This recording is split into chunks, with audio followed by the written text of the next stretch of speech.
नमस्कार सभी लोगों को। आज हम अपने छात्र छात्राओं से कुछ मुख्य बिंदु पर चर्चा कर रहे हैं। एक तो महत्वपूर्ण बात यह है कि आप शिक्षक बन रहे हैं।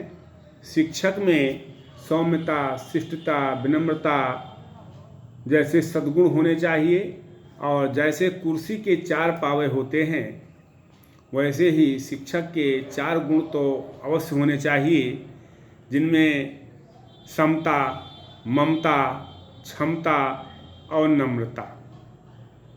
समता का आशय यहाँ है कि आपके क्लास में विभिन्न जातियों के, विभिन्न वर्गों के, विभिन्न धर्मों के विद्यार्थी विद्याधन के लिए आएंगे और वो गुरु के रूप में आपको स्वीकार करते हैं, तो आप उनसे समानता का भाव रखें। आप उनसे समानता रखें, कोई किसी को इन्फीरियरिटी और सुपीरियरिटी कॉम्प्लेक्स ना होने दें।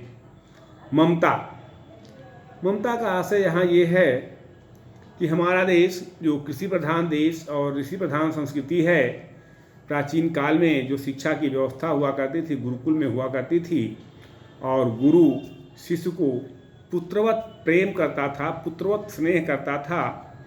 उसके आश्रम में रहने से लेकर के खाने पीने की व्यवस्था सब कुछ गुरु देखता था। आज यद्यपि ऐसा नहीं है, फिर भी हमें उनसे ममता रखना चाहिए। उनके सुख और दुख में हमें हमेशा शामिल होना चाहिए और उनको आगे बढ़ने के लिए प्रेरित होना चाहिए। विनम्रता एक सबसे बड़ा सद्गुण है। शिक्षक को हमेशा विनम्र होना चाहिए और कहा तो ये गया है कि शिक्षक का जो पर्सनालिटी है, जो व्यक्तित्व है, वो नारियल के समान होना चाहिए कि ऊपर से कठोर कि मारिए तो कपार फट जाए, चोट लग जाए, लेकिन जब उसको तोड़िए तो अंदर बहुत ही श्वेत चीज़, तरल पदार्थ मिलता है।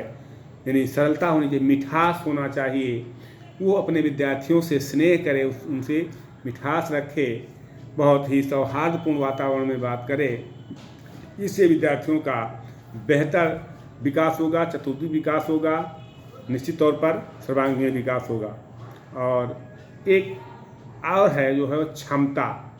शिक्षक को क्षमतावान भी होना चाहिए। केवल समता, ममता, नम्रता से काम नहीं चलेगा।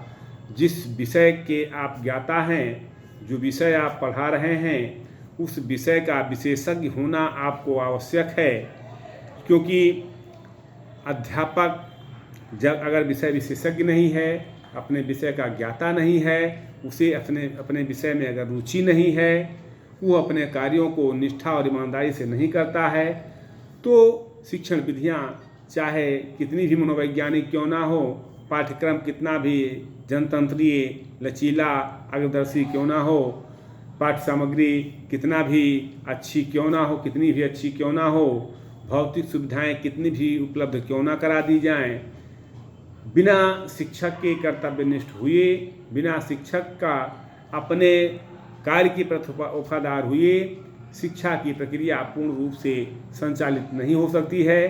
क्योंकि शिक्षा प्रक्रिया के जो 3 अंग हैं, उनमें शिक्षक, शिक्षार्थी और पाठ्यक्रम, इन तीनों में शिक्षक और शिक्षार्थी 2 सजीव होते हैं, पाठ्यक्रम निर्जीव होता है। दोनों के माध्यम से पाठ्यक्रम को सजीव बनाया जाता है। इसलिए हम शिक्षकों को इस बात पर ध्यान रखना आवश्यक है कि हम अपने आप को अपने विद्यार्थियों के लिए समर्पित रखें, समर्पण का भाव रखें और उनका मार्गदर्शन करें, उनके सर्वांगीण विकास में अपनी महत्वपूर्ण भूमिका अदा करें। धन्यवाद।